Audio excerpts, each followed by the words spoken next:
Alien werewolf girl climbed into my dorm window. Civilization is a thin veneer that we paint over our instincts to pretend we are not animals. But there is nothing quite as honest as a beast woman who decides she is done playing by human rules, because we spend our lives building walls and setting boundaries to keep the world at a safe distance. Yet we secretly crave the disruption that comes when someone breaks through those defenses. This story is not about a man being attacked, but rather it is about a man being claimed by a force of nature that refuses to accept his isolation as a valid lifestyle choice. And the boldest thing a man can do is not to fight the intruder, but to realize that perhaps the intruder is exactly what has been missing from his meticulously organized life. The night air on Veridan Prime always carried a heavy charge just before the storms rolled in from the equatorial belt, and it was this static pressure that George felt first as he sat hunched over his workstation in the corner of his ground-floor dorm room. He was a man who appreciated the clean lines of geometry and the predictable logic of vector graphics, which is why he was currently awake at 2 in the morning refining the branding package for a mock corporation as part of his final semester portfolio. His room in the Terran Uni 4 mixed-species dormitory block was a testament to his need for order in a chaotic galaxy, with his clothes folded in precise stacks and his minimal kitchen supplies arranged by height.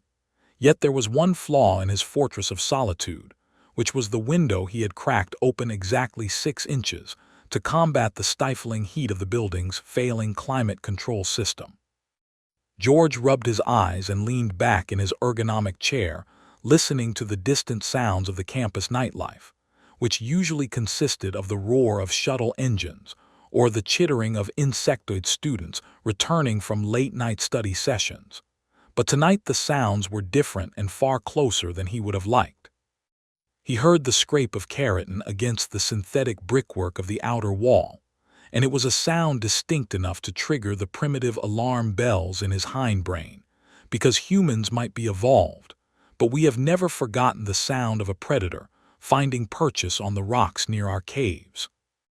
George froze with his hand hovering over his digital stylus and listened intently as the scraping rhythm accelerated into a heavy thud directly beneath his window, followed by the unmistakable sound of heavy breathing that did not belong to a human throat. He considered for a moment that it might be a maintenance drone gone rogue, or perhaps one of the heavy-gravity exchange students struggling with a shortcut. But his logical deductions were cut short when a hand with distinct white fur along the knuckles and black polished claws gripped the window sill with enough force to crack the paint. Before George could even stand up or formulate a plan of defense, the window sash was shoved upward with a screech of protesting metal, and a figure vaulted into the room with a kinetic grace that made the laws of physics look like mere suggestions. The intruder landed in a crouch on his area rug, and the impact shook the floorboards enough to rattle the mugs on his desk, yet she absorbed the momentum silently before slowly rising to her full height. It was Gemma from the biosciences track, and while George knew her by reputation, he had never been this physically close to a Lupin female, and certainly never inside the confines of his own bedroom. She was a striking vision of wild biology, clashing with civilized constraints, wearing a tight school uniform that seemed to struggle against the density of her muscle and the sheer vitality of her presence, while her long wild hair was a chaotic halo around a face that possessed amber eyes burning with an intensity that could melt steel. Her ears, which were tipped with white fur, swiveled independently to track the hum of his computer tower and the beating of his heart, while her tail lashed once behind her with the agitation of a cat that has been forced to swim. George did not scream, and he did not scramble backward, because panic is the reaction of prey, and he refused to be prey in his own home, so instead, he slowly swiveled his chair around to face her and crossed his arms over the chest of his tank top. He looked at the shattered lock on his window and then back at the woman standing on his rug and asked her with a level voice what she thought she was doing breaking into a private residence in the middle of the night. Gemma tilted her head to the side and looked at him with a mixture of confusion and arrogance, as if he were the one behaving strangely by asking such a question. She stepped forward, and the scent of rain and musk and deep forest filled the sterile air of the room as she pointed a clawed finger at the open window and stated simply that an open burrow is wolf for welcome. She explained this as if she were teaching a child that fire is hot and water is wet, insisting that in her culture leaving an entrance unbarred is a specific pheromonal signal that invites any pack member seeking shelter to enter without challenge. George looked at her and processed this information through the filter of his own cultural norms, realizing that this was not a home invasion in her eyes, but rather a misunderstanding of interspecies signaling that had led a highly dangerous apex predator to believe he was hosting an open house. He maintained his composure and countered her argument by pointing out that on Earth and in human territories an open window is simply an attempt to get oxygen and implies absolutely nothing about social availability or sanctuary. Gemma scoffed at this notion and began to pace the small length of his room, dragging her fingertips along the edge of his desk and his bookshelf, as she inspected his belongings with a possessive air that made the hair on George's arms stand up. She told him that his intentions were irrelevant because the signal had been broadcast, and she had answered it, which meant that under the ancient laws of her people she was now his guest, and he was her host until the sun rose or until she decided to leave. George watched her move and realized that despite her bravado and her aggressive posturing, there was a slight hitch in her step, and she was favoring her left side in a way that she was trying desperately to hide. His gaze traveled down from her defiant eyes to her left arm, where the fabric of her uniform sleeve was torn and dark with moisture that looked suspiciously like blood. The realization shifted his entire demeanor from defensive to analytical, because he was no longer looking at a threat, but at a biological entity that was damaged and in need of repair. George stood up from his chair, and the movement caused Gemma to drop into a defensive stance with her lips curling back to reveal teeth that were definitely not designed for eating salads, but George ignored the threat display and walked calmly toward his kitchenette, where he kept a comprehensive first aid kit. He told her in a voice void of fear that she was bleeding on his rug, and if she intended to stay and invoke the rights of a guest, she would have to submit to the rules of the house, which included basic hygiene and medical attention. Gemma looked surprised by his lack of intimidation and watched him with wide amber eyes as he retrieved the white box with the red cross and set it down on the small table near his bed. She hesitated for a moment, weighing the indignity of being treated against the throbbing pain in her arm, and eventually her pragmatic nature won out as she walked over and sat on the edge of his bed with a huff of resignation. George pulled up his rolling stool and sat in front of her, taking her arm gently in his hands, and he was struck by the density of her bone structure and the heat radiating from her skin, which felt like a furnace compared to his own cool temperature. He used a pair of laser shears to carefully cut away the ruined fabric of her sleeve, revealing a jagged laceration that looked like it had been caused by a collision with something sharp and metallic, perhaps a fence or a piece of machinery she had failed to clear during her approach. He did not ask how it happened because he knew that asking a Lupin about their injuries was considered an insult to their competence. So instead he focused on the task at hand, cleaning the wound with antiseptic foam that sizzled upon contact with her alien physiology. Gemma hissed a low sound that vibrated in her chest, but she did not pull away, and George noticed that her claws were digging into his mattress, specifically to avoid digging into him, which was a level of restraint that spoke volumes about her character. He worked with the steady hands of an artist, applying a regenerative gel that smelled of mint and sterile laboratories, before sealing the wound with a tension bandage that would hold the edges of the skin together, while her accelerated metabolism did the rest. As he worked, he could feel her watching him, studying the way his human fingers moved with dexterity and precision, manipulating the small tools, and the bandages in a way that her own claws never could. There was a strange intimacy in the silence that settled between them, a quiet understanding that transcended the barrier of their species and the awkwardness of her entry. Because, in that moment, he was not a weak human, and she was not a terrifying monster, but simply two living things existing in a shared space of care. When he finished, he secured the bandage with a metal clip and patted her arm gently, a gesture that was dangerously familiar but felt instinctively right. Gemma looked at the bandage and then back at George, and for the first time the amber fire in her eyes softened into something resembling gratitude, or perhaps just a deep physical relief that the pain had subsided. She told him that his hands were surprisingly capable for someone who looked like he spent his entire life staring at screens, and George chuckled dryly, replying that design requires precision, and that he was glad his skills extended to patching up stray wolves. She growled softly at the term stray, but there was no heat in it, and she leaned back against his pillows, stretching her legs out on his bed as if she owned the furniture. George stood up and disposed of the medical waste, washing his hands in the small sink, and watching her reflection in the mirror as she curled onto her side and pulled his duvet up to her chin, burying her face in the fabric to inhale his scent. He knew he should kick her out or call the campus warden or demand that she leave immediately, but as he looked at her curling into a ball of white fur and exhaustion, he realized that she was likely running from something much worse than a strict dorm curfew. The bold statement she had made about the window was not just a cultural quirky excuse, it was a desperate plea for a safe harbor wrapped in the guise of arrogance, because powerful creatures rarely know how to ask for help without demanding it. George turned off the main overhead light, leaving only the warm glow of his desk lamp and the blue light of his monitors, which cast long shadows across the room, creating a cave-like atmosphere that seemed to suit his new roommate perfectly.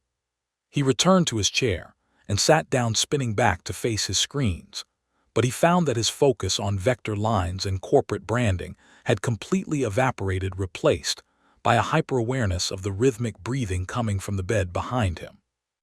The storm that had been threatening all night finally broke, and rain began to lash against the glass of the window, washing away the scent of the outside world and sealing them into a private capsule of warmth and quiet.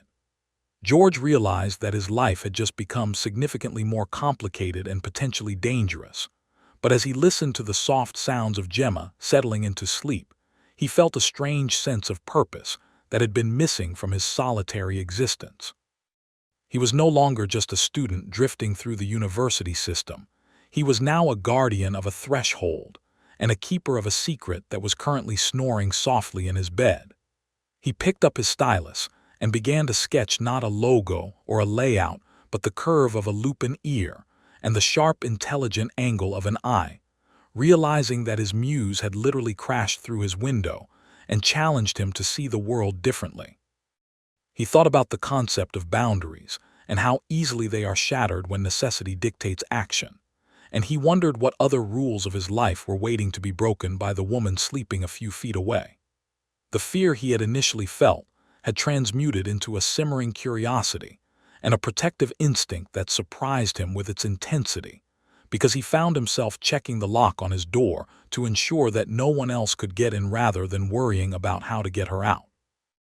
This was the unspoken contract of the open window, and George decided in the silence of the rainy night that he was willing to honor the agreement even if he didn't fully understand all the clauses yet. He worked through the night with the sound of the rain and the presence of the beastwoman acting as a grounding force, anchoring him to the reality of the moment in a way that his digital creations never could. As dawn approached, the gray light of the Veridan sun began to filter through the blinds, painting stripes of illumination across the room and highlighting the stark contrast between George's orderly world and the wild element he had allowed inside. Gemma shifted in her sleep, her white tail twitching as she dreamed of hunts or chases, or whatever it was that Lupin girls dreamed of, and George stopped his work to watch her for a moment, wondering what the morning would bring. He knew that the university administration would have a fit if they found out, and the social implications of a human male cohabitating with a Lupin female were complex and fraught with prejudice, but looking at the peace on her face, he found that he didn't care about the opinions of the galaxy outside his room. He had made a choice when he opened that medical kit and touched her skin, and that choice was to step out of the background and into the fray.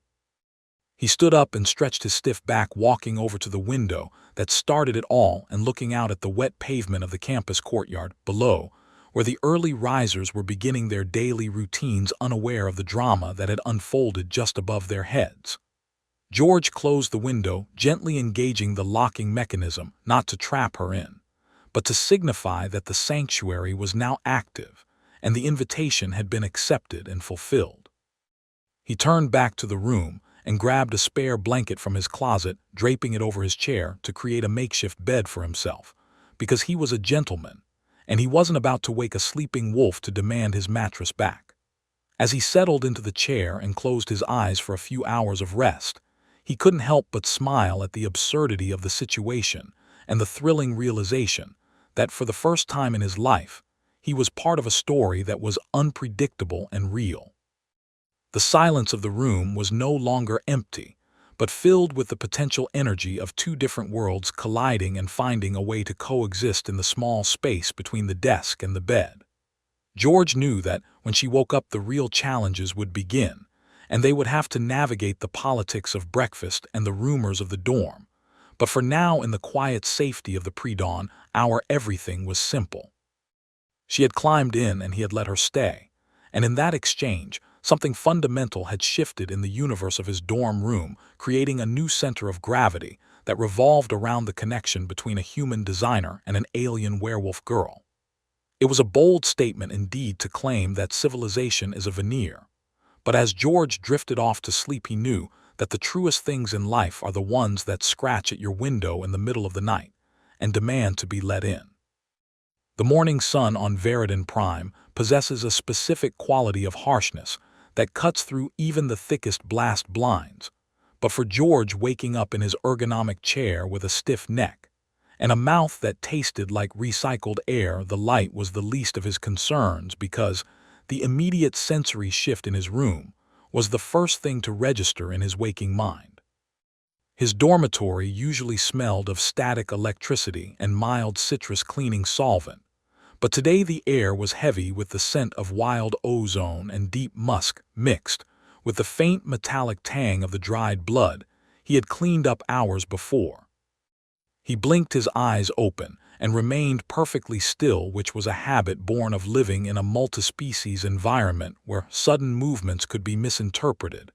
But his caution was unnecessary, because the bed was already empty, and the sheets were kicked into a chaotic pile at the foot of the mattress. For a heartbeat, he wondered if the events of the night before had been a hallucination brought on by sleep deprivation and stress. But then he heard the distinct sound of water running in the compact sanitation unit, and the hum of the sonic dryer engaging with a ferocity that suggested it was being used to dry something much denser than human skin. George stood up and stretched his spine, feeling the vertebrae pop in a satisfying rhythm before he walked over to his workstation to check the time, and he realized with a start that he had overslept by nearly an hour, which meant the morning rush in the refectory would be in full swing. The door to the bathroom slid open with a pneumatic hiss, and Gemma stepped out into the main room, surrounded by a cloud of steam that seemed to cling to her fur like a misty aura. She had clearly made use of his shower facilities, and while she was back in her school uniform, her hair was damp and wilder than before, framing her face like a lion's mane that had just survived a monsoon. She looked at him with those intense amber eyes, and there was no trace of the vulnerability she had shown the previous night. Instead, she radiated a high-voltage energy that made the small room feel like the inside of a reactor core. She walked past him without a word and went straight to his mini-fridge, tearing the door open with a force that threatened to pull the appliance off its hinges. And she began to inspect the contents with a critical eye that suggested his selection of energy drinks and protein bars was deeply disappointing to her predatory metabolism. George watched her and realized that the dynamic had shifted overnight from rescue to cohabitation, and he knew that he needed to establish the operational parameters of this new day before it spiraled out of his control. He cleared his throat and told her that if she was looking for real food, she wasn't going to find it in a graphic design student's cooling unit, because he subsisted mostly on caffeine and deadlines. Gemma pulled out a packet of dried beef jerky, which was his emergency snack supply, and tore the package open with her teeth before turning to him and stating that she required substantial caloric intake immediately if she was going to heal completely.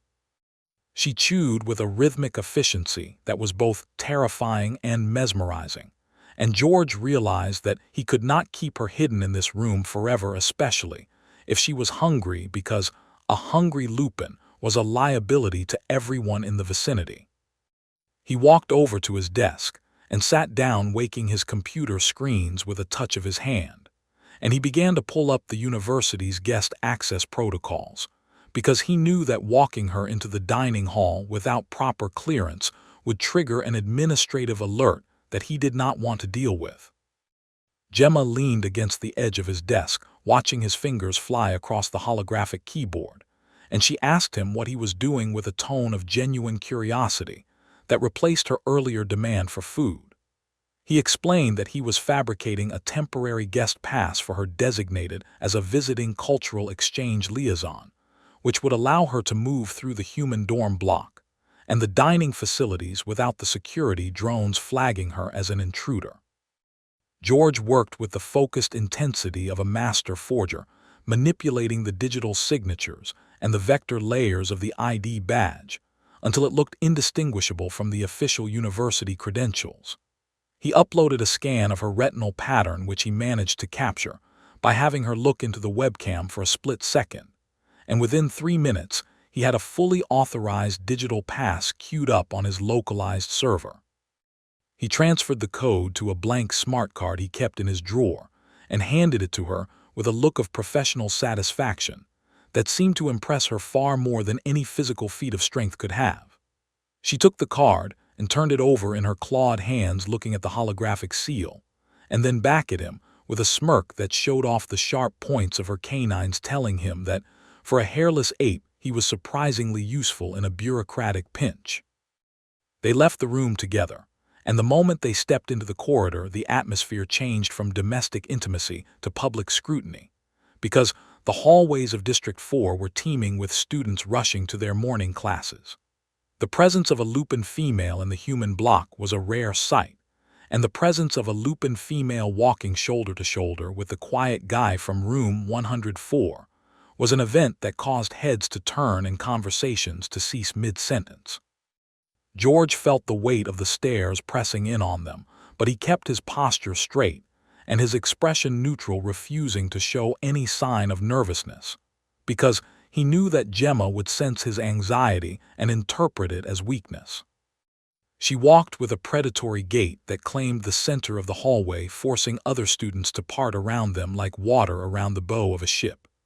And every now and then, she would emit a low rumble from her chest that acted as a sonic warning to anyone who lingered too long in their path. The journey to the central refectory was a lesson in nonverbal communication, as George observed how Gemma navigated the crowd not by asking for space, but by assuming she owned it. He noticed that she positioned herself slightly ahead of him, and to his left, covering his blind spot with a military precision that suggested she was already operating under the assumption that they were a unit. When they reached the dining hall, the noise was a deafening roar of 1,000 conversations bouncing off the vaulted Durasteel ceiling, mixed with the clatter of trays and the hiss of steam tables. The smells were a chaotic assault on the senses, ranging from the sulfurous aroma of the insectoid food stations to the rich savory scent of the carnivorous grill, where the line was already winding out the door. George navigated them toward the automated kiosks and scanned his meal plan, knowing that his credits were going to take a severe hit today, but deciding it was a small price to pay for maintaining the peace. He ordered 3 double portions of raw seared flank steak for her and a simple coffee and oat cake for himself, before guiding her to a table in the back corner that offered a strategic view of the entire room. Gemma carried her tray with a reverence usually reserved for religious artifacts, and once they were seated, she attacked the food with a focus that made George look away to give her some privacy. He sipped his coffee and scanned the room, noticing a group of lupin males sitting near the center of the hall who had stopped eating and were staring in their direction with looks of confusion and hostility. Among them was a massive gray-furred student named Krog, who was known for his aggressive behavior on the shockball field, and George watched as Krog whispered something to his packmates before standing up and puffing out his chest. Gemma sensed the shift in the room's energy instantly, and her head snapped up from her meal, her ears swiveling forward to lock onto the threat, while a low growl started to build in her throat that vibrated the table surface. George saw her muscles tense as she prepared to launch herself across the room and engage in a brawl that would undoubtedly get them both expelled, so he did the one thing that nobody expected him to do. He reached out and placed his hand firmly on her forearm, his fingers wrapping around the dense muscle and white fur, and he applied a steady pressure that was not forceful but grounding. He spoke to her in a low, calm voice, telling her to ignore them because they were immaterial to the current objective, which was finishing her breakfast and regaining her strength. Gemma looked down at his hand on her arm and then up at his face, her eyes wide with shock that he would dare to interrupt her threat display, but she did not pull away and she did not bite him. Instead, she looked back at Krog and gave him a dismissive sneer before returning to her steak, effectively signaling that the human's command took precedence over the challenger's provocation. Krog looked baffled by the interaction, and after a moment of uncertain hovering, he sat back down, defeated by a dynamic he could not comprehend. George felt a surge of adrenaline that he carefully suppressed, because he realized that in that moment he had successfully commanded an apex predator, not through dominance, but through a connection that bypassed the usual hierarchy of violence. They finished their meal in relative peace, although the whispers in the room had amplified to a fever pitch, with students speculating on how George had managed to tame a beast woman, or if he was under some kind of mind control. Gemma wiped her mouth with a napkin in a surprisingly civilized gesture and leaned back in her chair, looking satisfied and significantly more alert than she had been earlier. She told him that the food was acceptable, although she preferred it fresher, but she appreciated his provision and acknowledged that he was a good provider. The walk back to the dorm was different because the dynamic had solidified, and they moved with a synchronized rhythm that spoke of a burgeoning partnership. When they returned to his room, George expected her to leave or to at least discuss her departure, but instead she walked in and immediately began to reorganize his space to suit her needs. She took the pile of reference books he had stacked on the floor and moved them to the lower shelf, creating a clear line of sight from the bed to the door, and then she took his spare pillows and arranged them into a nest-like structure against the wall. George stood in the doorway watching her dismantle his carefully curated order, and he found that rather than being annoyed, he was fascinated by her instinctual need to optimize the environment for safety and comfort. She turned to him and explained that the feng shui of his room was a tactical nightmare, because he had blocked all the escape routes and left too many blind spots where an enemy could hide. She pointed out that by moving the desk slightly to the left, he could see the reflection of the window in his monitor, which would alert him to any future entries without needing to turn around. George looked at the new arrangement and realized that she was right, because her changes had opened up the flow of the room, making it feel larger and more defensible. He walked over to his desk and sat down, testing the new angle, and nodded his approval, telling her that she had a surprisingly good eye for spatial relations. Gemma preened at the compliment, her tail swaying with a slow, hypnotic rhythm, and she hopped up onto his bed again, reclaiming her spot as if she had signed a lease. She told him that she would need to rest for the remainder of the daylight cycle to fully metabolize the protein she had just consumed, and that he should continue his work because the sound of his typing was soothing to her. It was a domestic scene that defied all logic, a human graphic designer working on corporate logos, while an alien werewolf girl napped in his bed, surrounded by a fortress of pillows. But to George, it felt like the most natural thing in the world. He realized that the loneliness he had felt for years, the subtle ache of an empty room, had vanished, completely replaced by the heavy, comforting presence of another living being who had chosen to be there.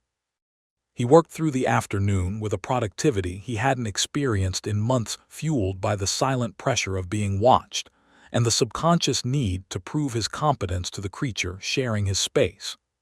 Every now and then he would glance over his shoulder and catch her watching him with half-closed eyes, studying his movements and his expressions as if she were memorizing him for future reference. The rain had stopped outside, and the sun was beginning to dip toward the horizon, casting long orange shadows across the floor. But inside the room the atmosphere was warm and contained a microcosm of a society of two. George knew that there were questions that needed to be asked and answers that needed to be given, particularly regarding why she was injured and who she was running from, but he also knew that trust was a currency that had to be earned slowly. Late in the afternoon, there was a chime at his door, signaling a package delivery, and George felt Gemma tense up instantly, her body going rigid under the duvet. He held up a hand to signal her to stay put and walked to the door, opening it just a crack to receive the parcel from the drone hovering in the hallway. It was a mundane delivery of printer cartridges, but when he turned back around he saw that Gemma had moved silently to the corner of the room, poised to strike if the intruder had been hostile. He tossed the package onto his desk and told her it was just supplies, and she visibly relaxed, letting out a breath she had been holding. This incident highlighted the reality that she was living in a state of constant high alert, and George felt a pang of protectiveness that surprised him with its intensity. He realized that she was not just a guest, she was a refugee seeking asylum in his territory, and that made her safety his responsibility. He asked her quietly who had done this to her, gesturing to the bandage on her arm and the general state of distress she was hiding under her bravado. Gemma looked at him for a long moment, her amber eyes searching his face for any sign of duplicity, before she finally spoke in a voice that was barely a whisper. She told him about the pack politics of her homeworld and the pressure placed on females of her lineage to secure strong alliances through mating contracts. She explained that Krog, the brute from the cafeteria, had been designated as her match not because of his intelligence or his character, but because his family controlled a significant portion of the hunting grounds in the northern hemisphere. She told George that she had refused the match, which was an act of defiance punishable by exile or forced submission, and that Krog had taken her refusal as a personal challenge, leading to the chase that had ended at George's window. She admitted that she wasn't just hiding, she was waiting for the inevitable confrontation that would decide her fate. George listened to her story without interrupting, his mind processing the information and categorizing it not as a tragedy, but as a problem that required a solution. He looked at the powerful woman sitting on his bed who could snap him in half if she chose to, and he saw the fear she was trying so desperately to mask with aggression. He stood up and walked over to her, stopping just outside her personal space, and looked her in the eye, telling her that this room was under his jurisdiction, and that meant his rules applied. He told her that on Terran Uni 4 forced contracts were null and void, and that if Krog wanted to get to her, he would have to go through the bureaucratic nightmare of the human legal system first. Gemma laughed, a short barking sound that was full of incredulity, but underneath the skepticism there was a glimmer of hope. She asked him if he really thought he could stop a determined Lupin Alpha with paperwork and regulations, and George smiled, a smile that was not nice but calculated. He told her that civilizations were built on rules, and that rules were just invisible walls that could be used to trap monsters if you knew how to arrange them properly. He told her that he was very good at design, and that included designing traps for people who underestimated him. The sun finally set, plunging the room into twilight, and George reached out to turn on his desk lamp, casting a pool of warm light that illuminated them both. He realized that he had just declared war on a rival pack for a girl he had met less than 24 hours ago, and the absurdity of it should have terrified him, but instead it made him feel more alive than he had ever been. Gemma reached out and touched his hand, her claws retracting so that only the soft pads of her fingers brushed his skin, and she told him that he was a strange little human, but he had the heart of a dire wolf. It was the highest compliment she could give, and George accepted it with a nod, feeling the weight of the alliance settling onto his shoulders. He returned to his work, but the nature of his project had changed in his mind, because he was no longer just designing a brand for a mock corporation. He was designing a strategy for survival. He pulled up the student handbook and the planetary charter on his second monitor, and began to highlight clauses and subsections that dealt with guest rights, sanctuary laws, and interspecies disputes. He was building a shield out of words, and logic, a fortress that would stand against the brute force of the world outside. And as he worked, he could hear Gemma breathing steadily behind him, her presence a constant reminder of what was at stake. The day had begun with a breach of his perimeter, but it was ending with the fortification of his soul. George knew that the daylight dynamic was just the beginning, and that the real test would come when the shadows lengthened and the hunters came looking for their quarry. But as he looked at the reflection of the white-furred girl in his monitor, he knew that he wasn't fighting alone anymore, and that made all the difference in the galaxy. He typed with a renewed vigor, the click-clack of his keyboard, sounding like the loading of a weapon, in the quiet room preparing for the battles that were sure to come.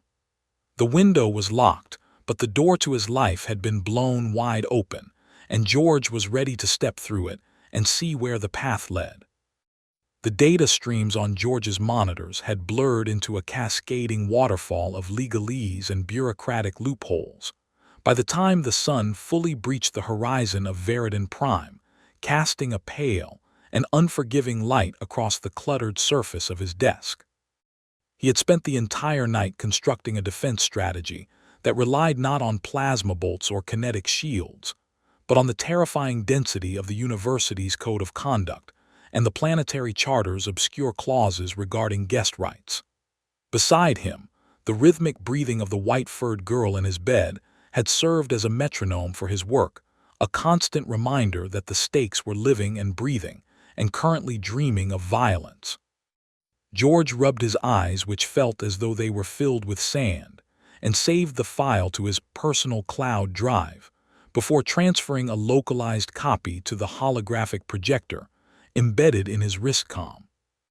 He stood up and felt the joints of his knees pop in protest, but there was a new kind of energy humming in his veins, a cold and calculated determination that had replaced the frantic anxiety of the previous day, because he now knew exactly what the rules were, and more importantly, he knew how to weaponize them.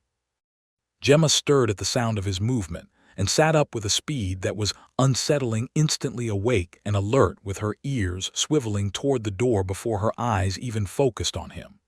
She looked at the dark circles under his eyes and the grim set of his jaw, and she made a low chuffing sound in her throat that was half question and half concern, asking him without words if the threat was imminent.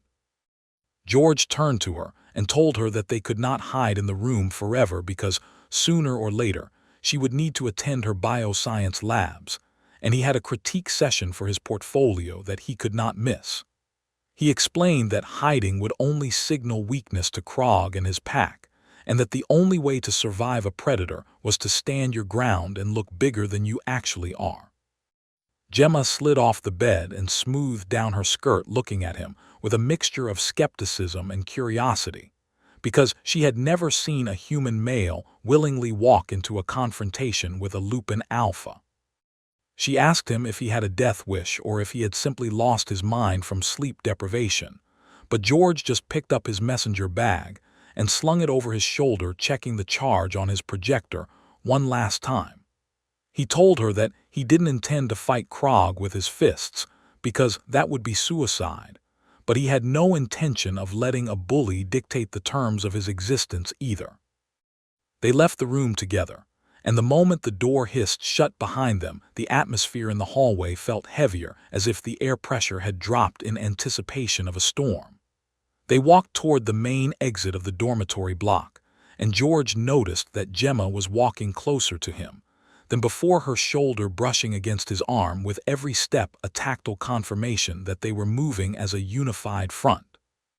The morning air outside was crisp and carried the scent of damp earth and heavy vegetation from the campus arboretum, but underneath the natural smells, there was a distinct and acrid odor that George recognized immediately from the cafeteria incident the day before. It was the smell of aggression, a potent chemical cocktail of testosterone and adrenaline that hit the back of his throat like a warning shot.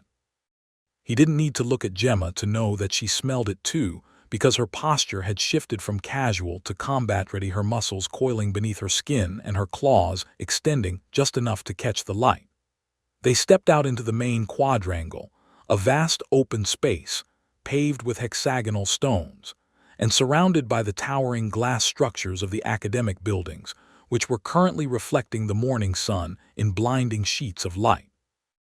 The trap was sprung before they had taken 10 steps from the dormitory entrance, as 3 massive figures detached themselves from the shadows of the engineering wing and stepped into their path, blocking the route to the academic sector. In the center stood Krog, looking even larger in the daylight than he had in the dining hall, his gray fur bristling, and his massive shoulders creating a silhouette that blocked out the view of the fountain behind him. He was flanked by 2 other males who were slightly smaller, but no less intimidating, their eyes fixed on Gemma with a hunger that had nothing to do with food and everything to do with possession.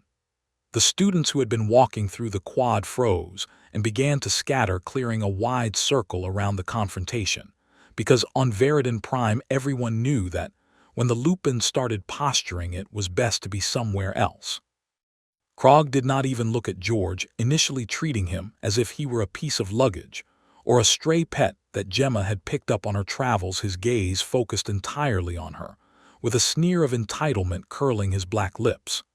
He spoke in a voice that sounded like rocks grinding together inside a cavern, demanding that Gemma stop playing games with the hairless ape and return to the pack where she belonged. He took a step forward, and the sound of his heavy boots hitting the stone pavement echoed through the silent courtyard, a dull thud that vibrated in the soles of George's shoes. Gemma let out a snarl that was terrifying in its intensity, her body dropping into a low crouch as she prepared to launch herself at him, but George moved before she could strike, stepping deliberately into the space between them. The collective gasp from the watching crowd was audible as George placed himself directly in the line of fire, a fragile human standing against a wall of muscle and teeth that outweighed him by at least 200 pounds. Krog stopped mid-step and looked down at George with a confused expression, as if he couldn't process the fact that the obstacle was talking back to him. He growled a low warning sound, telling George to move aside before he got stepped on, but George did not move, and he did not flinch. Instead, he reached into his pocket and adjusted the settings on his wristcom. He looked up at Krog and spoke in a voice that was amplified slightly by the acoustics of the quad, telling him that he was currently in violation of University Statute 405 regarding harassment and intimidation of a fellow student. Krog laughed, a harsh barking sound that was echoed by his flankers, and he leaned down until his face was inches from George's, the hot reek of his breath washing over George like a wave of decay.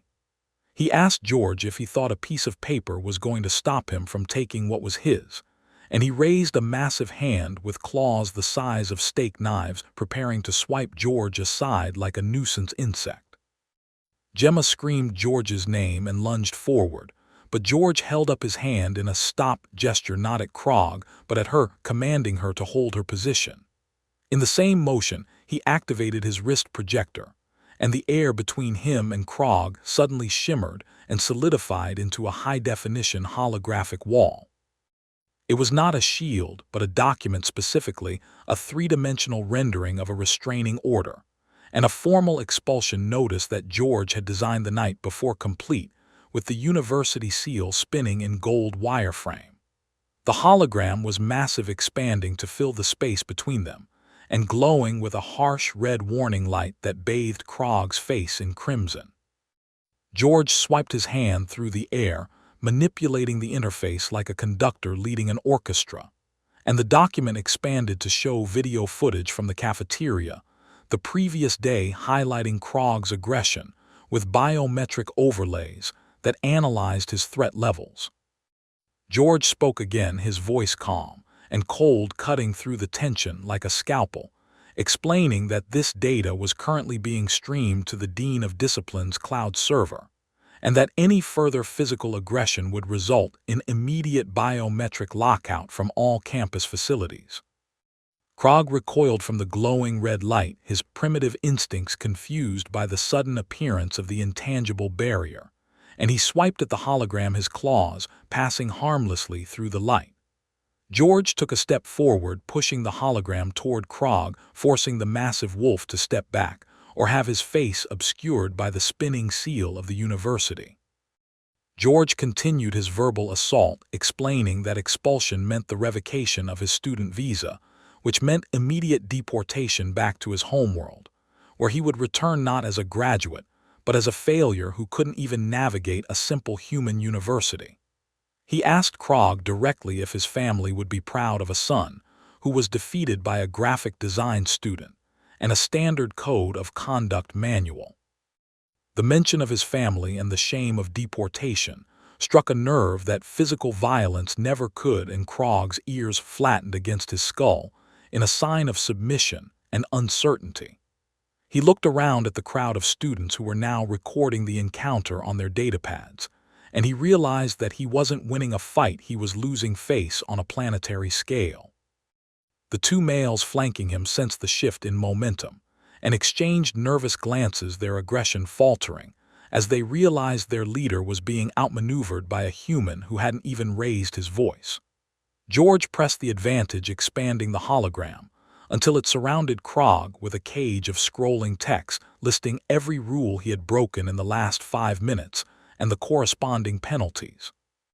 Krog growled one last time, but it was a hollow sound lacking the conviction of his earlier threats, and he glared at George with a mixture of hatred and grudging respect for the sorcery he didn't understand. He spat on the ground near George's feet, a final gesture of defiance, and then turned on his heel, signaling his pack to retreat. They marched away toward the engineering block, their heads lowered, and the silence they left behind was absolute for a few seconds before the courtyard erupted in the low murmur of excited conversation. George deactivated the hologram with a flick of his wrist, and the red light vanished, leaving him standing alone in the center of the quad, his heart hammering against his ribs like a trapped bird. He took a deep breath, trying to steady his trembling hands, because the adrenaline dump was hitting him hard now that the danger had passed, and he felt a wave of dizziness wash over him. A warm, heavy hand landed on his shoulder, and he turned to see Gemma standing there looking at him, with an expression he had never seen on a Lupin face before. It was not just gratitude, it was a profound sense of awe and recognition, as if she were seeing him for the first time not as a fragile human, but as a creature of immense power who wielded weapons she couldn't comprehend. She leaned in close, her nose brushing against his neck, and inhaled deeply, taking in the scent of his fear and his victory, and she whispered that he was the most dangerous thing she had ever met. George laughed, a shaky sound that was more relief than humor, and told her that he was just good at user interface design, but Gemma shook her head, slowly rejecting his modesty. She told him that any fool can use claws, but it takes a true alpha to fight with the mind and win without spilling blood. She took his hand in hers, intertwining her fingers with his, and for the first time she did not lead him, but walked beside him, matching his pace as they continued toward the academic buildings. The dynamic between them had shifted irrevocably, because he was no longer the sanctuary she had fled to. He was the fortress that protected her, and she was the force that gave him the reason to stand tall. They attended their classes in a blur of distraction, with George barely hearing the critiques of his typography project, because his mind was still replaying the encounter in the courtyard. Every time he looked up, He saw Gemma waiting for him outside the glass walls of his lecture hall, sitting on a bench like a guardian statue, daring anyone to approach him. When his classes finally ended for the day, the sun was beginning to set, casting long purple shadows across the campus, and they walked back to the dorm in a silence that was comfortable and intimate. They stopped at a food vendor on the way back, and George bought them dinner, realizing that he was famished, the metabolic cost of high-stress negotiation, apparently rivaling that of physical combat. Back in the safety of his room, the atmosphere was different, charged with a new kind of tension that was not born of fear, but of proximity and shared survival. Gemma locked the door behind them and turned to face him, her eyes glowing in the dim light of the room, and she walked toward him with a deliberate slowness that made his breath catch in his throat.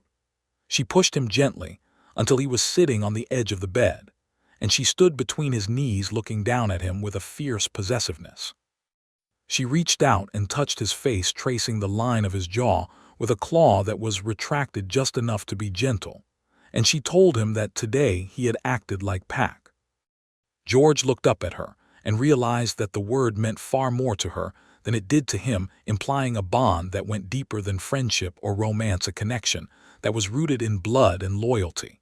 He told her that he didn't know much about being a wolf, but he knew about protecting the things that mattered to him.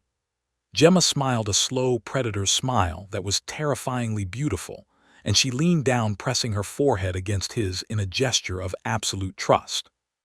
She told him that she would teach him the rest, and that he had already mastered the hardest part, which was the courage to stand against the dark. She pulled back and began to unbutton her school blazer, her movements efficient and unself-conscious, and George watched her, realizing that the boundaries of his world had not just been crossed, they had been erased. She wasn't asking for permission to be there anymore, she was asserting her place in his life, and he found that he had no desire to argue. They ate their dinner sitting on the floor, leaning against the side of the bed, sharing the food, and the silence, and George felt a sense of contentment that was profound and settling. He had faced down a monster with nothing but light and logic, and he had won the respect of a queen. Later that night, as they prepared for sleep, Gemma did not curl up at the foot of the bed or make a nest of pillows on the floor. Instead, she lay down beside him, her body, a long line of heat against his side. She rested her head on his chest, listening to the beat of his heart, and draped her arm across his waist, anchoring him to the mattress and to the moment. George lay there staring at the ceiling, listening to the hum of the ventilation and the breathing of the woman who had climbed into his window and changed everything. He realized that the bold statement she had made on the first night was true. An open window was a welcome, but the real welcome was the one he had offered in the courtyard when he stood between her and the world. He closed his eyes and let sleep claim him, knowing that tomorrow would bring new challenges, because the dean would surely have questions about the unauthorized use of university projectors and the restraining order he had forged. But those were problems for the daylight hours, and for now, in the dark quiet of the room, he was safe, and he was powerful, and he was not alone. The story of the alien werewolf girl was no longer a series of random events. It was a narrative they were writing together, one broken rule at a time. And as George drifted off, he knew that he would break every rule in the book if it meant keeping the amber-eyed girl safe by his side, because that was what you did when you were Pac. The night deepened over Veridan Prime, and the stars wheeled overhead, indifferent to the small dramas of the beings below. Yet in room 104, a universe of two had been forged in the fire of confrontation. George dreamed of geometry and light and white fur, and for the first time in his life, the dreams did not feel like an escape, but like a rehearsal for the reality he was waking up to. He was a designer by trade, but he was becoming a warrior by necessity, and he found that the role fit him better than he ever could have imagined. The red light of a priority administrative alert has a specific frequency designed to bypass the deepest levels of REM sleep and trigger a cortisol spike in the human brain. And it was this harsh pulsing rhythm that shattered the peace of room 104, just as the dawn was attempting to paint the sky in soft shades of lavender. George woke with a jolt, his heart hammering against his ribs in a syncopated rhythm, with the flashing notification on his wall terminal. And for a fraction of a second, he forgot the weight of the warm body pressed against his side, until Gemma let out a low growl that vibrated through the mattress. She did not wake like a human with grogginess and confusion, but rather she woke like a weapon engaging its safety release, instantly coiling into a defensive posture with her eyes fixed on the blinking light, as if it were a physical intruder she could tear apart. George reached out and placed a calming hand on her shoulder, feeling the tension in her trapezius muscles, which were hard as stone, and he whispered that it was just a message, but the sinking feeling in his gut told him that this was the inevitable fallout from his public display of dominance the day before. He sat up and swung his legs over the side of the bed, commanding the terminal to display the message with a voice that was rough with sleep and dread. The holographic projection that materialized in the center of the room was not a simple text notification, but a formal summons bearing the heavy crimson seal of the Dean of Interspecies Relations and Student Conduct. The image of Dean Vrexler, a high-ranking avian administrator with eyes like polished obsidian, and a beak that looked capable of snapping bone, hovered in the air, and delivered a pre-recorded monologue that was chilling in its bureaucratic precision. The voice was synthesized and devoid of empathy, stating that student George Miller and the unauthorized occupant of room 104 were to present themselves immediately before the disciplinary tribunal to answer for violations of Article 7 regarding species segregation and Article 12 regarding the unauthorized weaponization of academic equipment. The message concluded with the stark warning that failure to appear would result in immediate expulsion for the human and deportation to the penal colonies of the Lupin homeworld for the trespasser. The silence that followed the termination of the hologram was thick enough to choke on, and George sat there staring at the empty space where the dean's face had been, feeling the walls of his life closing in.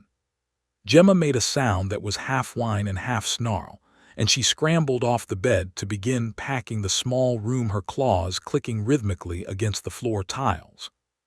She told him in a voice tight with panic that she should leave immediately and run for the shuttle ports, because if she stayed, she would only drag him down with her, and she refused to be the anchor that drowned the only person who had ever shown her kindness. She started gathering her few belongings, which consisted mostly of the toiletries he had given her, and the spare clothes she had borrowed, moving with a frantic energy that was painful to watch, because it was the motion of a creature that expected to be hunted. George watched her for a moment, letting the reality of the situation settle over him, and he realized that the fear he felt was not for his academic career or his future as a graphic designer, but for the woman who was currently trying to flee to save him. He stood up and walked over to her, intercepting her path to the door, and he took her by the shoulders with a grip that was firm enough to stop her packing, but gentle enough to signal safety. He told her to look at him, and when she finally raised her amber eyes to meet his, he saw a depth of terror there that broke his heart, because it was the terror of someone who believes they are unworthy of being fought for. He told her clearly and without hesitation that nobody was running anywhere, because running implies guilt, and they had done nothing wrong except exist in the same space. He explained to her that the university was a system built on rules and regulations, and while the dean wielded those rules like a cudgel, George knew how to use them like a shield. He led her back to the bed and sat her down, telling her to breathe and to trust him, because he had not stood up to a 300-pound alpha male just to fold before a bird in a suit. George walked to his desk and sat down in his ergonomic chair, the familiar comfort of the seat grounding him, as he woke his computer system with a vengeance. He began to pull up the planetary charter, the university bylaws, and the ancient colonization agreements that predated the construction of the dorms, his fingers flying across the interface with the speed of a pianist performing a concerto. The morning turned into a blur of legal research and strategizing, as George dissected the history of Veridon Prime, looking for a loophole or a precedent that could save them. Gemma sat on the bed behind him, watching his back with a mixture of anxiety, and all realizing that his form of combat was silent and stationary, but no less intense than a physical brawl. She brought him coffee and food, moving quietly so as not to disturb his focus, acting as the support system for the pack's intellect, while he fought the invisible war. Hours passed, and the time for the hearing drew closer, ticking down like a bomb on his display. But George kept digging, driven by a memory of something he had read in a history elective years ago about the founding principles of the Mixed Species Treaty. Then he found it buried deep in the appendix of the original diplomatic accord of Sector 4, a clause that had been written 2 centuries ago, when the planet was first being settled by humans and lupins. It was called the Sanctuary Clause, and it stated that any dwelling clearly marked as open to the elements was considered a neutral zone of hospitality under the old law, and that any being who entered such a dwelling seeking shelter was granted temporary diplomatic immunity from local prosecution until a formal tribunal of their peers could be convened. The text specifically mentioned the open window as the universal signifier of this contract, a detail that had likely been included to appease the Lupin elders during the initial treaty negotiations, and then promptly forgotten by the human administrators. George read the paragraph 3 times to be sure, and then he sat back in his chair with a slow smile spreading across his face, because he realized that the bold statement Gemma had made on the first night was not just a cultural quirk, it was a legally binding precedent. He turned to Gemma and projected the text into the air between them, explaining what it meant and how they were going to use it. He told her that she wasn't a trespasser, and she wasn't a squatter, she was a diplomat invoking an ancient right of sanctuary, and he was the custodian of that sanctuary. Gemma looked at the glowing words and then at George, and she shook her head in disbelief, asking him how a human could know more about her people's ancient rights than she did. George stood up and walked over to her, taking her hands in his, and told her that he paid attention to the details, because in design the details are what make the structure stand up. They spent the remaining hour before the hearing preparing not just their legal defense, but their physical presentation, because George knew that optics were half the battle. He made Gemma wear her school uniform, but he adjusted it to be pristine, removing any lint or wrinkles, and he brushed her hair himself, untangling the wild knots until it flowed like a river of dark silk around her shoulders. He put on his best shirt, a crisp button-down that he usually saved for portfolio reviews, and he stood in front of the mirror with her, looking at their reflection.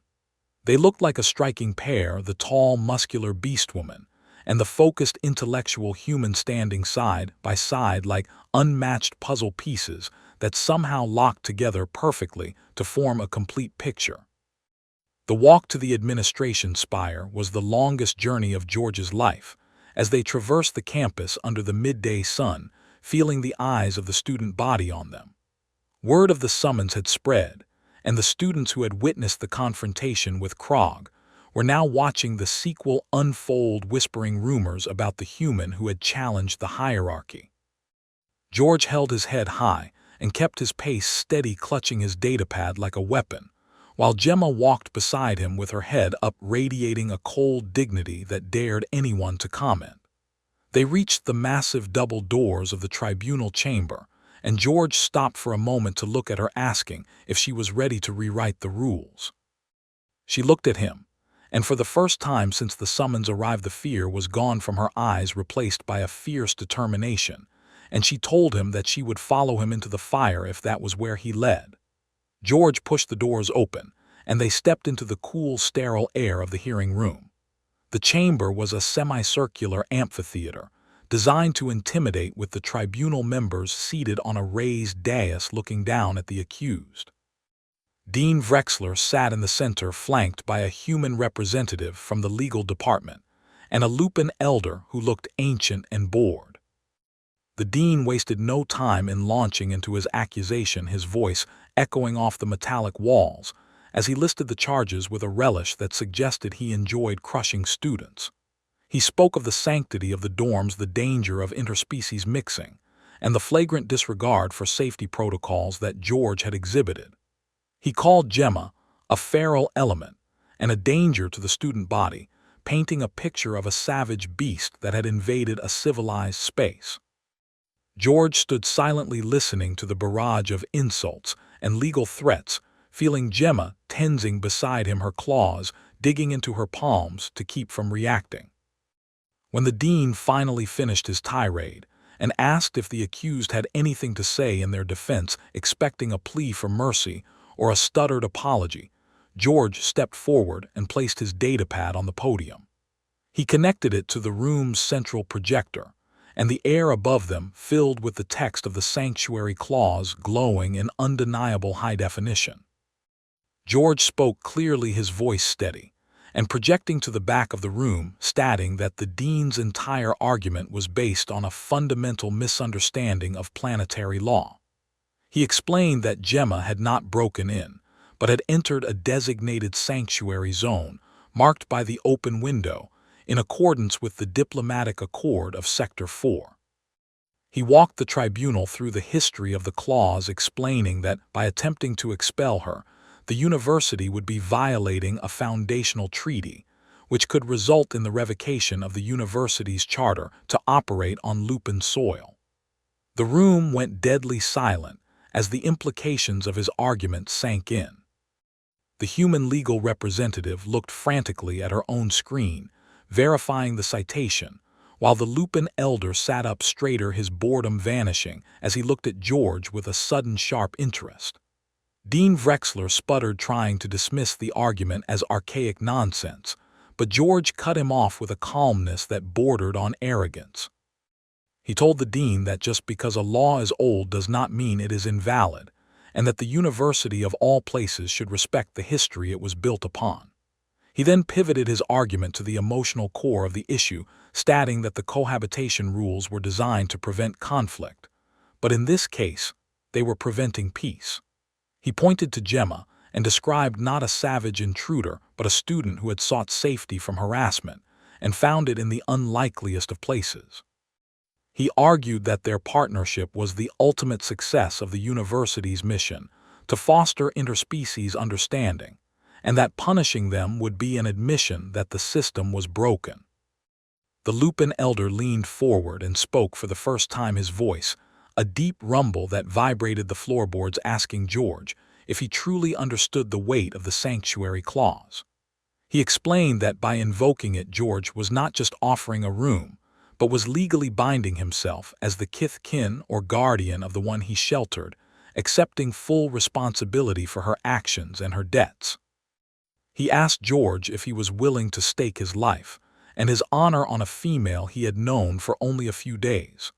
George looked at Gemma, who was watching him with her breath held, waiting for his answer, and he didn't hesitate for a second. He looked back at the elder and stated that he was not just willing, he had already done it. He told the tribunal that they were a pack of two, and that he would answer for her debts and her actions as if they were his own, because that is what you do when you are family. The word hung in the air, heavy and absolute, silencing the dean's objections. Gemma let out a soft sound, a whimper of pure emotion that she quickly suppressed, but George heard it, and he reached out to take her hand in front of the entire room, a gesture of defiance and solidarity. The tribunal went into recess to deliberate, and George and Gemma stood in the center of the room like statues, refusing to sit or to show weakness. The minutes stretched into an eternity, but George felt a strange sense of peace because he knew he had done everything he could. He had used his mind to fight for his heart, and he had exposed the hypocrisy of the system with the light of truth. He felt Gemma squeeze his hand, her grip strong enough to bruise, but he welcomed the pain because it was real. When the tribunal returned, the dean looked unhappy, his feathers ruffled, and his beak clicking in annoyance, while the Lupin elder looked distinctively amused. The human representative read the verdict, stating that while the invocation of the sanctuary clause was highly irregular and technically archaic, it was legally sound. The charges of trespassing and unauthorized cohabitation were dropped on the condition that George formally register as Gemma's guardian, and that they submit to monthly reviews of their living arrangement. The dean added a petty stipulation that they would lose their cafeteria credits for a week as a penalty for the initial lack of registration, but George barely heard it. They had won.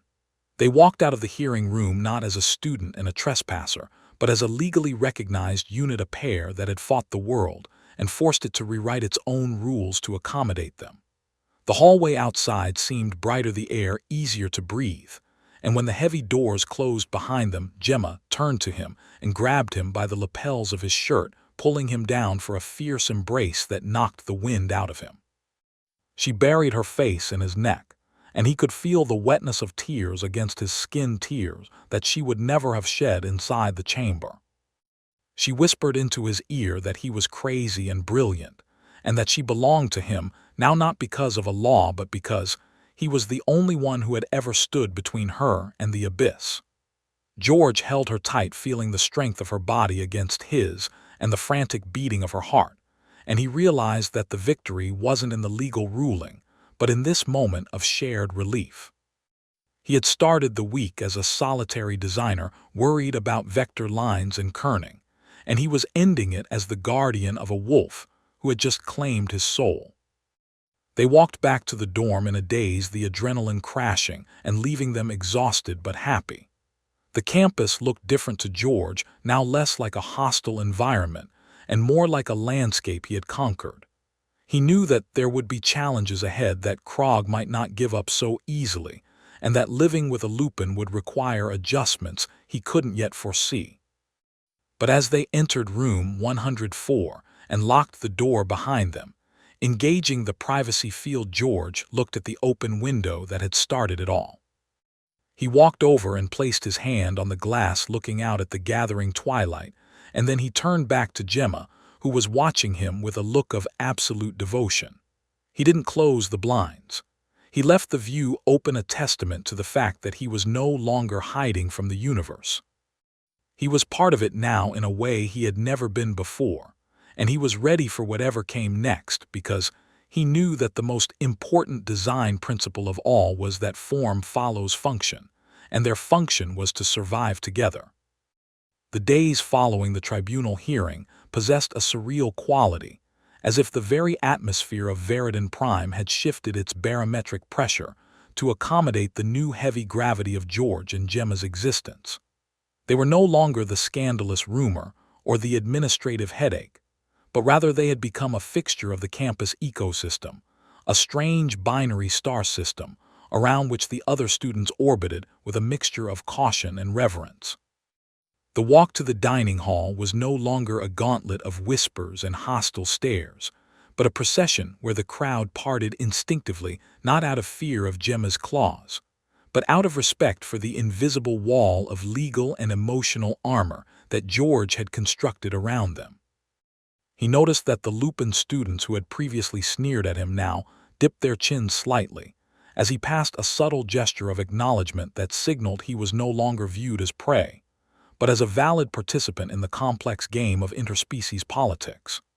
It was a victory that tasted sweeter than any academic accolade, because it was earned not in the safety of a simulation, but in the messy high-stakes arena of real life, where the penalty for failure was exile. The true test of this new reality came 3 days after the verdict, when George was walking alone toward the design studios, leaving Gemma back at the dorm to catch up on the sleep she had lost during their week of siege. The morning air was crisp and smelled of damp ferrocrete and blooming nightshade vines, and George was lost in thought, contemplating the revisions for his final portfolio, when a massive shadow fell across his path, blocking out the single bright sun of Veridon Prime. He stopped and looked up to find Krog standing in the middle of the walkway, his gray fur bristling slightly in the breeze, and his massive arms crossed over a chest that looked like it was made of granite. For a heartbeat, the old fear flared in George's gut, the primitive instinct to run from a predator, but he crushed it, instantly reminding himself that he was the guardian of room 104, and he had stared down the dean of discipline without blinking. He did not step back, and he did not reach for his wristcom to summon a holographic shield. Instead, he simply adjusted the strap of his messenger bag and looked the alpha male in the eye, waiting for the first move. Krog did not growl, and he did not posture for a fight. Instead, he looked George up and down, with a critical eye, assessing the human who had defeated him with nothing but words and glowing red light. The silence stretched between them heavy and thick, until Krog finally uncrossed his arms and let out a huff of air that sounded like a steam valve releasing pressure. He spoke in a voice that was still rough like grinding stones, but lacked the venom of their previous encounters, stating that the pack elders had reviewed the tribunal footage.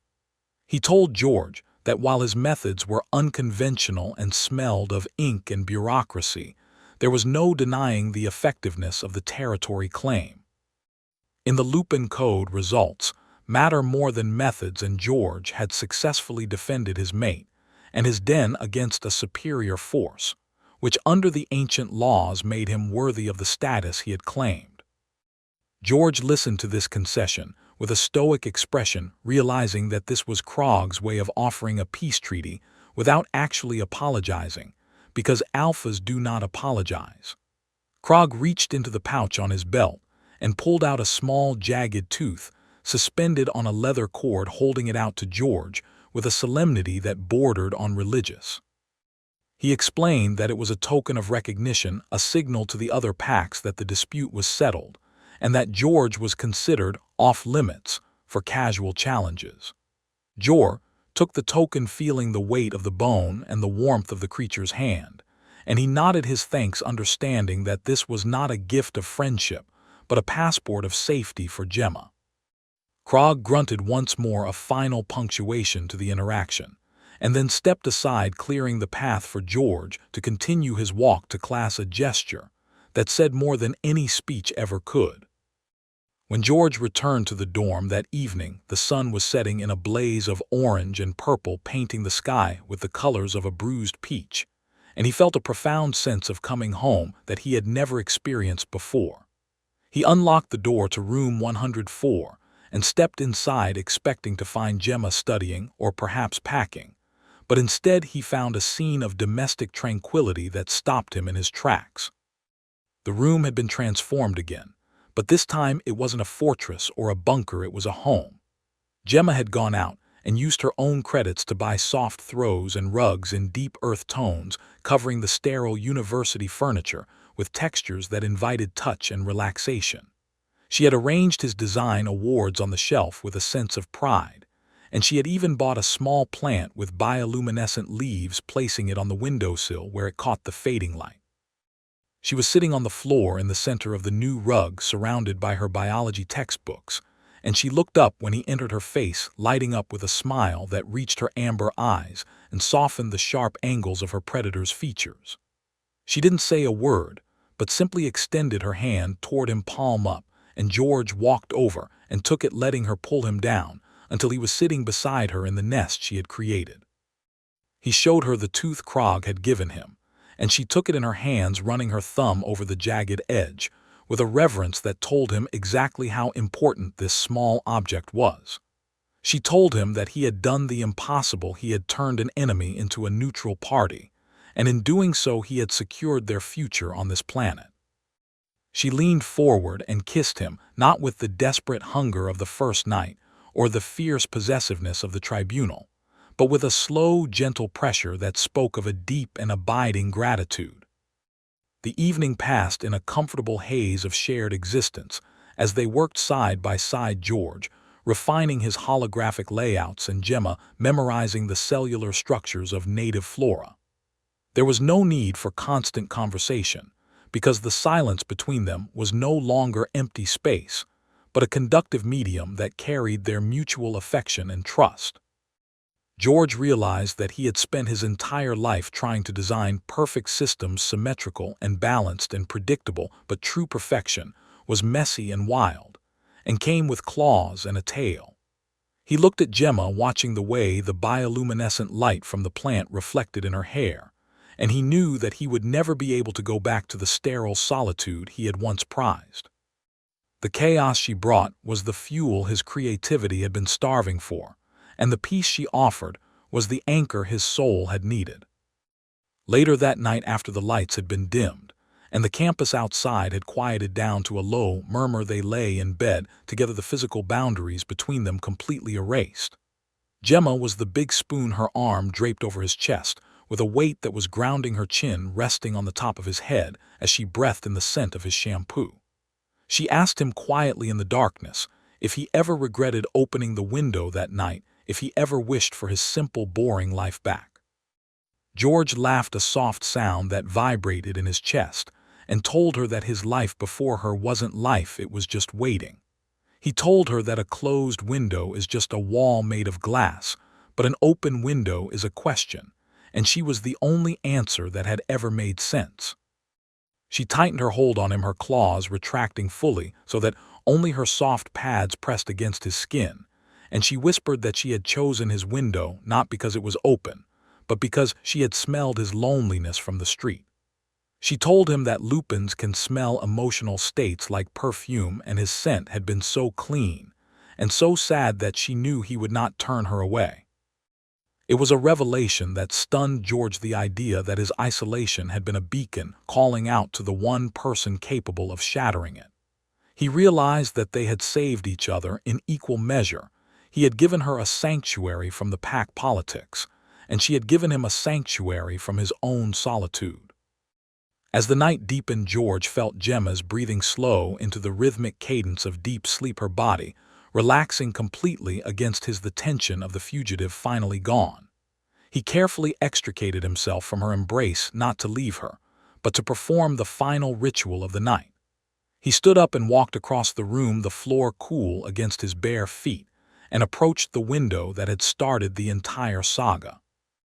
The glass was cool to the touch, and outside the stars of the Veridan system burned with a cold indifference, but inside the room was warm and alive. He looked out at the path she had climbed, the bricks she had scaled, and he thought about the randomness of the universe, how a single latch left undone could alter the trajectory of a life forever. He reached out and took hold of the handle, the metal smooth under his palm, and he pulled the window shut, engaging the locking mechanism with a solid mechanical click that sounded like a vault ceiling. He wasn't locking the world out anymore because he no longer feared what was out there. He had faced the monsters and the bureaucrats, and he had won. He was locking the window to keep the warmth in, to protect the precious, fragile ecosystem they had built together in this small square of space. He turned back to the room and looked at the woman sleeping in his bed, her white tail curled around her leg, her chest rising and falling in the peaceful rhythm of safety.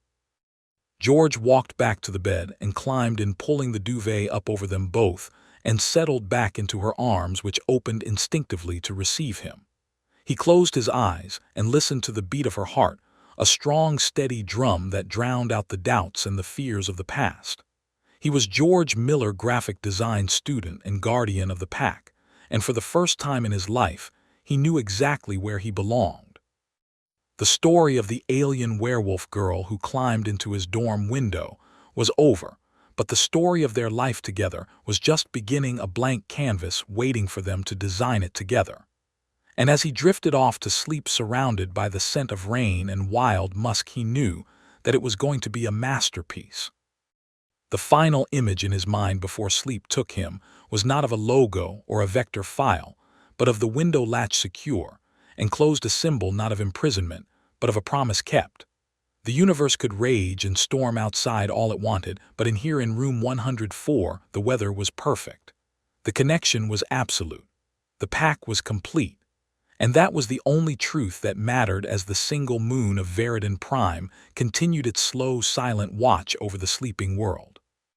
There are moments in life when you realize that the unplanned disruptions are actually the course corrections you desperately needed, and for George that moment was now a permanent state of being.